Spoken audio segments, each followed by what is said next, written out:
नमस्कार, मैं अभिषेक कुमार आप सभी का स्वागत करता हूं फोकस स्टडी विद अभी में। तो एनटीपीसी सीबीटी 2 का एग्जामिनेशन डेट और ग्रुप डी का एग्जामिनेशन डेट और सीबीटी 1 जो आपने दिया है उसका रिजल्ट, ठीक है। तो इसके रिगार्डिंग ये मेनली वीडियो मैंने बनाया है, तो ज़्यादा लंबा नहीं लेके चलेंगे, टू दी पॉइंट बातें करेंगे हम लोग इसमें।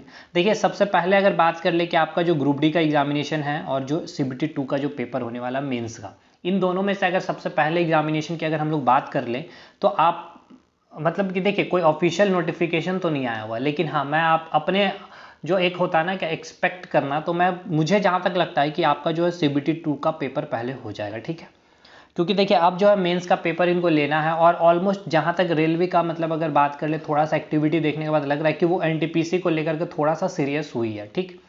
तो मान के चलिए, देखिए रिजल्ट डेट आपका जो है इस महीने सितंबर में आपको लास्ट वीक में, ठीक है, 25 के बाद कभी भी आपका रिजल्ट आउट हो जाएगा, ठीक है।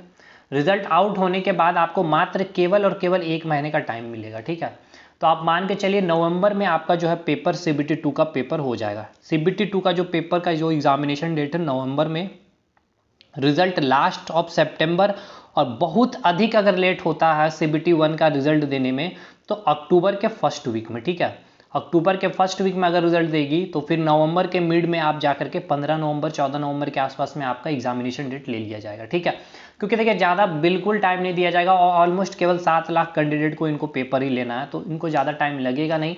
और आप सोच रहे होंगे कि जो टीसीएस जो है अभी सारा शेड्यूल उनका बिजी है 15 दिसंबर तक, तो देखिए टीसीएस भी जानती है कि सीबीटी 2 का पेपर लेने के लिए इनको केवल 4 से 5 दिन का टाइम चाहिए। वो 4 से 5 दिन में ये 7 लाख स्टूडेंट का एग्जाम करा देगी। तो बीच में जो भी गैप होगा उसमें आपका शेड्यूल रखा जाएगा। जैसे कि आपने अगर अभी देखा होगा 27, 28 और 29 में आपका डीएफसीसीआईएल का पेपर ले लिया गया, ठीक है। तो इसी तरह से आपकी चीज़ें सीबीटी 2 में देखने को मिलेगी। बिल्कुल टाइम नहीं मिलेगा, एकदम नोटिफिकेशन आएगी और आपको पेपर देना पड़ जाएगा, जैसे कि डीएफसीसीआईएल में हुआ। उसके बाद हम बात करेंगे आपका ग्रुप डी का पेपर का। तो ये पेपर आप देखिए, हालांकि जहां तक चांसेस है कि आपका पेपर टीसीएस ही लेगी, ठीक है। मुझे नहीं लगता है कि एनएसईआईटी जो भी एग्जाम कंडक्टिंग एजेंसी का नाम लिया जा रहा है कि ये पेपर लेगी। और आपके लिए भी मतलब बेनिफिशियल की अगर हम बात करें, देखिए 2 बेनिफिट है आपका यहाँ पर टीसीएस अगर पेपर लेगी।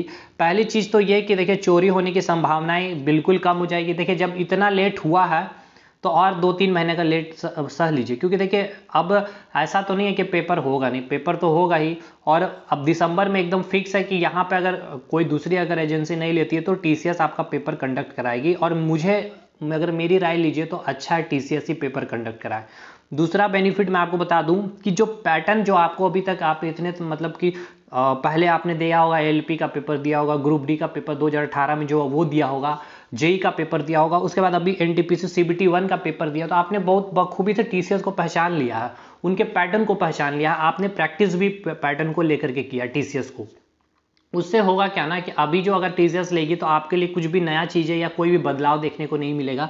और फिर इसमें क्या होगा, अगर एनएसईआईटी अगर पेपर लेगी तो एकदम 100% श्योर रखिए कि पैटर्न में तो कुछ चेंज देखने को मिलेगा, 19-20 ही मिलेगा, लेकिन चेंजेस मिलेगी। अब इससे क्या होगा, जिनका पेपर लास्ट में होगा वो पैटर्न को पूरे अच्छे से समझ जाएगी कि हाँ ये चेंज है, यहाँ पर ये पोर्शन से क्वेश्चन नहीं पूछे जा रहे, तो वो करके जाएंगे। तो फिर थोड़ा सा कहीं ना कहीं तो लास्ट में जिनका पेपर होता है एज मिल जाता है। डजेंट मैटर कि पेपर लेवल कैसा हो, ईजी हार्ड, वो नहीं मुझे पता, लेकिन पैटर्न एक अपने दिमाग में बैठ जाता है। तो ये फायदा है अगर टीसीएस ले। और आप लोग भी मनाइए कि टीसीएस ही आपका ग्रुप डी का एग्जामिनेशन ले, क्योंकि चोरी नहीं होगी भाई। और आप समझ सकते हैं कि आपने जब इतना मेहनत किया है, इतने दिन वेट किया, तो एकदम अच्छे से फेयर वे में एग्जामिनेशन हो ताकि आपके चांसेस बन सके सिलेक्शन में। फिर अगर चोरी होती है तो फिर आप समझ सकते हैं चीज़ें कितनी, मतलब जेई का पेपर में आपने देखा ही होगा कि किस तरह से सारी चीज़ें हुई थी, क्यों जो टीसीएस नहीं कंडक्ट कराया था। तो इसलिए मैं नहीं कहूँगा कि अभी आप लोग इस चीज़ को लेकर के प्रोटेस्ट करिए, कि देखिए प्रोटेस्ट करने के अगेंस्ट में नहीं हूँ मैं, और मैं कभी कहता भी नहीं हूँ प्रोटेस्ट, क्योंकि जब आप किसी संस्थान से जुड़े होते हो तो आप उनके अगेंस्ट में जाकर कोई बातें कर नहीं सकते, इसलिए मैं कभी इन सब चीज़ों में नहीं सपोर्ट करता हूँ।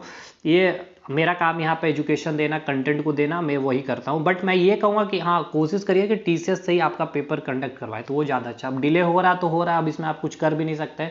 अब ये गलती तो रेलवे की हुई है, तो जो भी है, जो भी सिनेरियो है, बस मैंने बता दिया, आप इस चीज़ के लिए तैयार रहिए। दिसंबर में मुझे लगता है कि ग्रुप डी का पेपर हो जाएगा, ग्रुप डी का पेपर दिसंबर के आसपास में ही होगा। और दूसरी जो डाउट अभी बहुत लोग को चल रही है कॉमन एलिजिबिलिटी टेस्ट को लेकर के, तो इसमें नहीं होगा इंक्लूड, ठीक है। इसके लिए एकदम बेफिक्र रहिए, दिसंबर तक आपका अनाउंसमेंट आ जाएगा, पेपर भी स्टार्ट हो जाएगा। तो भाई ये चीज़ें थे आपको बताने के लिए, लगे रहिए। स्टैटिक जीके एनटीपीसी CBT 1 का क्वेश्चन पेपर सारा डिस्कशन हो रहा है और उसको ज़रूर अटेंड करिए। एक बार प्लेलिस्ट में जाके हमारे सारे लिंक डिस्क्रिप्शन में मिलेंगे। तो चलिए अगले वीडियो में मिलते हैं, तब तक के लिए धन्यवाद।